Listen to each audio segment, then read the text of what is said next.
Alors, quelques éléments de correction donc, concernant donc, ce document donc, qui a trait à une approche quantitative donc, du progrès technique et des inégalités de revenus, du rapport entre progrès technique et inégalité de revenus exactement. Donc, il y a d'ailleurs deux documents qui sont constitutifs du document en question, hein, donc le document 1, voilà, et puis le document 2 qu'on va voir après. Donc, il y a des questions à chaque fois qui sont afférentes à ces documents, donc on va s'occuper des questions afférentes au document 1. Question numéro 1, traduisez en français le vocabulaire anglais. Donc il y avait un document qui n'avait pas été traduit, hein, donc qui est directement tiré d'une source américaine. Donc j'en donne quelques éléments de traduction. Donc, le titre signifie part de l'augmentation du revenu national qui va aux 1% les plus riches, donc cette part du revenu national qui va aux 1% les plus riches, et ça est à son plus haut niveau depuis 1920. Voilà. Donc income, hein, c'est revenu, voilà, et share, ça veut dire part. Voilà, je pense que c'est ce qui pouvait poser problème. Et puis ensuite dans le document, donc là ça signifie part de la croissance du revenu capturé par, voilà. Alors, soit le 90% les plus pauvres, voilà, soit par le 1% les plus riches. Voilà. Donc, donc je pense que désormais c'est compréhensible. Question numéro 2, faites une phrase avec les deux derniers bâtons à droite. Voilà, alors on y va. Donc entre 2002 et 2007, près de 70% de l'accroissement du revenu national a été capturé, entre guillemets, est allé aux 1% les plus riches. Voilà. Et toujours entre 2002 et 2007, bien entendu, c'est simplement un peu plus de 10% de l'accroissement du revenu national qui est allé aux 90% les plus pauvres. Voilà. Troisième question, quelle part du revenu donc nord-américain s'octroie les 10% les plus riches sur la période 2002-2007? Voilà, alors là il suffit de voir que les 90% les plus pauvres, ils s'octroient un peu plus de 10% de l'accroissement du revenu national, donc on va dire 13%, donc ça veut dire que 87%, voilà, de l'accroissement du revenu national va aux 10% les plus riches, dont, je ne sais pas, 65% aux 1% les plus riches. Voilà. Donc clairement, la majorité de la population ne recueille presque aucun fruit de la croissance. Puisque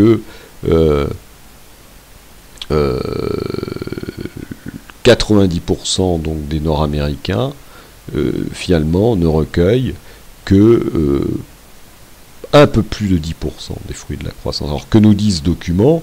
Voilà, alors on vient déjà en partie de répondre, hein, c'est-à-dire que au terme, si vous voulez, historique, de la période historique qu'embrasse ce document, ben on arrive à un niveau d'inégalité de la distribution de la croissance quand même qui est flagrant, voilà, puisque vous avez en gros 90% de la population qui a 10%, voilà, simplement des fruits de la croissance, qui se voient octroyer 10% des fruits de la croissance, alors que les 10% les plus riches, eux, se voient octroyer 90% des fruits de la croissance, voilà, c'est-à-dire que effectivement ils en ont 9 fois plus, voilà, alors qu'ils sont effectivement 9 fois moins nombreux, voilà, et puis si on regarde à l'intérieur des 10% les plus riches, on voit que le 1% les plus riches prend la part du lion, hein, puisque c'est 65%, on va dire,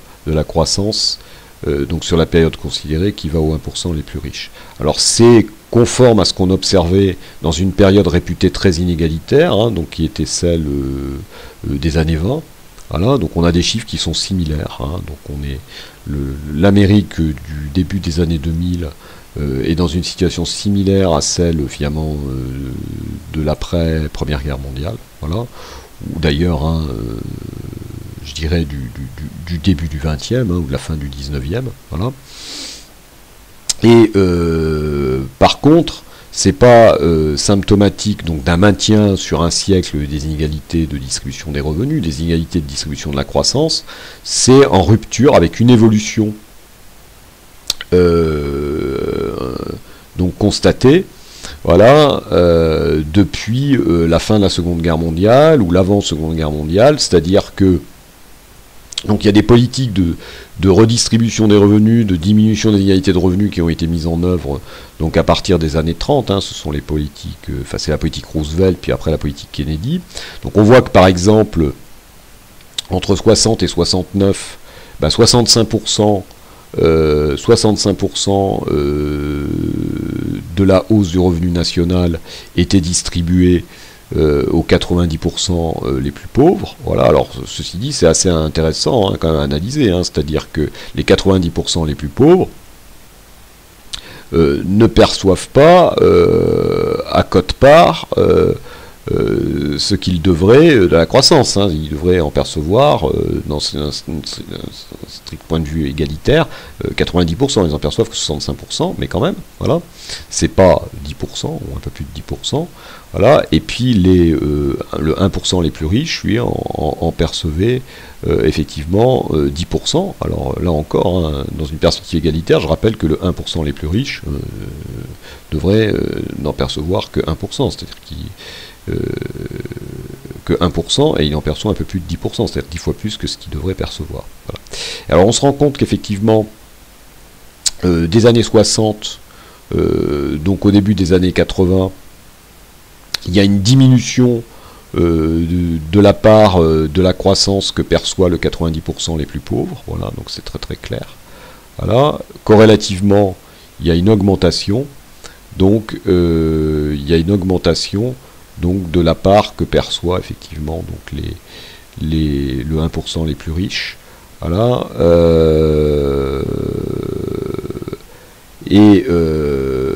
Donc il y a une phase effectivement plus ambiguë à analyser qui est 92-2000.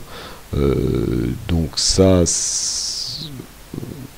on va pas le faire ici, voilà. Mais ce qu'on constate par contre, c'est que ensuite il y a une reprise de ce qu'on a constaté donc entre le début des années 60 et le début des années 80, donc jusqu'au début des années 2000, donc la poursuite de la baisse de la perception de la croissance par le 90% les plus pauvres, donc se maintient, donc à part la décennie 90, et puis la part de la croissance perçue par le 1% les plus riches également se maintient pour arriver à un niveau qui était celui qu'on observait donc au début du 20e. Voilà. Au passage, la décroissance là, donc constatée de la part donc de l'accroissement du revenu national par le 90% les plus pauvres, donc cette baisse, voilà, donc sur un demi-siècle, voilà, en fait, la date, le point de départ, ça serait plutôt effectivement le milieu des années 30, avec la mise en œuvre de politiques de diminution des égalités de revenus, de redistribution par Roosevelt, et politiques qui ont été maintenues ensuite dans les années 60 par Kennedy. Voilà.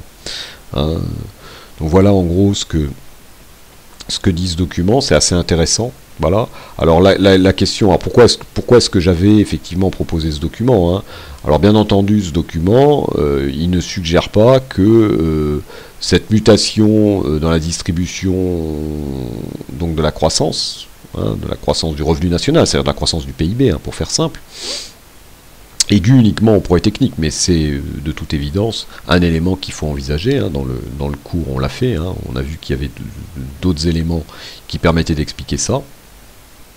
Voilà, donc le contexte idéologique, donc la montée de l'idéologie libérale, voilà, permet d'expliquer ce mouvement.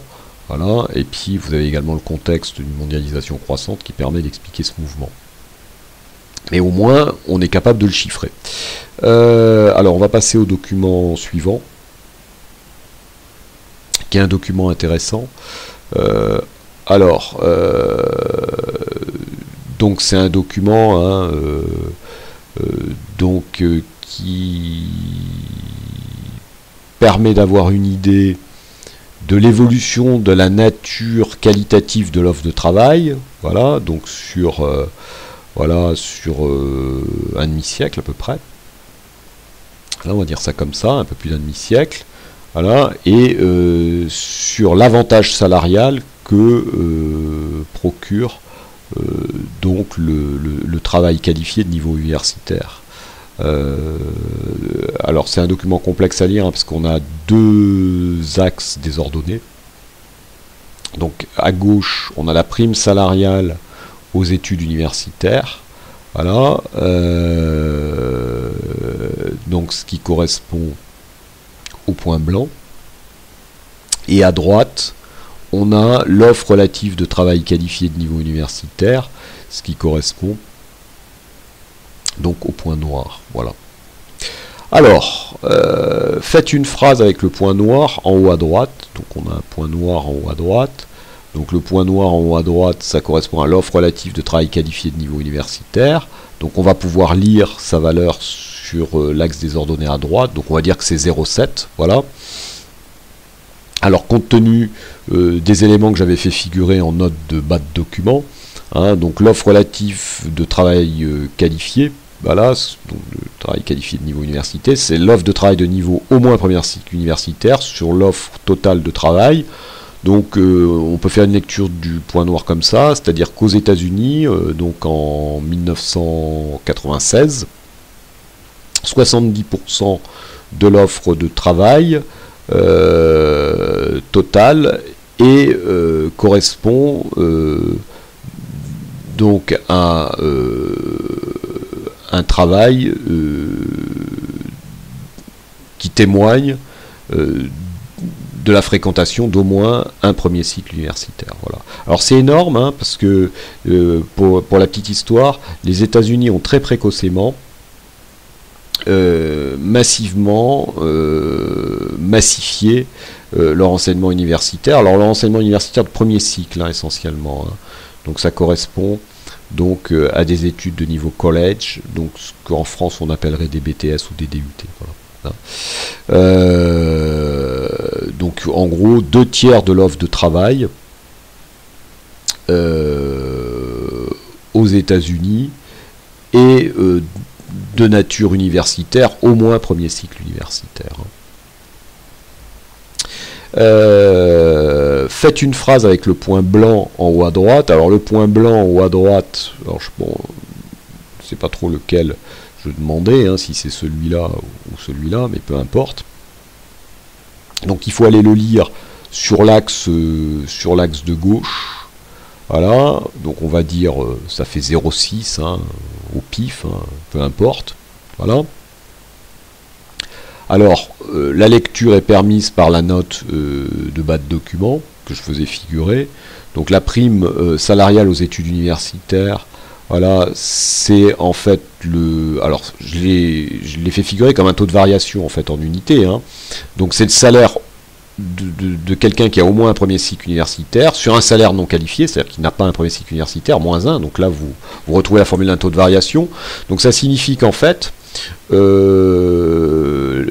1980, alors on va dire en 1996, hein, ou un peu avant, peu importe, voilà, la détention d'un premier cycle universitaire permet d'obtenir en moyenne un salaire 60% supérieur à celui de quelqu'un qui n'a pas un premier cycle universitaire. Voilà, hein, c'est ça le type de phrase qu'il faudrait faire. Voilà, c'est une prime. Voilà, hein, donc avoir fait des études, au moins un premier cycle universitaire, ça vous confère une prime salariale de 60%.